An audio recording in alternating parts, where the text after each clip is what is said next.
वरुड तालुक्यात शिवभोजन थाळी सुरू करण्यात आली आहे, ज्याचा परिसरातील शेकडो नागरिकांना लाभ होणार आहे।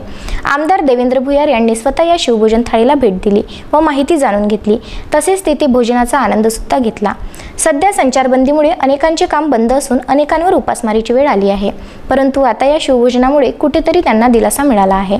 महाविकास आघाडीच्या सरकारने मुख्यमंत्री उद्धव ठाकरे यांच्या संकल्पनेतून स्थापित झालेल्या गरजू व भुकेल्यांची भूक भागविण्यासाठी शिवभोजन थाळीच्या माध्यमातून पोटभर जेवणाची व्यवस्था करण्यात आली असून महाराष्ट्रातील प्रत्येक जिल्ह्याच्या ठिकाणी व तालुका पातळीवर शिवभोजन थाळीची सुरुवात करण्यात आली आहे। या शिवभोजन थाळीचा आस्वाद वरुड तालुक्यातील शेकडो नागरिक घेत आहे। लॉकडाऊनच्या काळात प्रत्येक तालुका स्तरावर सुरू करण्यात आलेल्या शिवभोजन थाळीमध्ये स्वाभिमानी शेतकरी संघटना व महाविकास आघाडीचे मोर्शी वरुड विधानसभा मतदारसंघाचे विद्यमान आमदार देवेंद्र भुयार यांनी या स्थळाला अचानक भेट दिली व भोजनाचा आस्वाद घेतला। निलेश लोणकर, विदर्भ न्यूज, घोराड।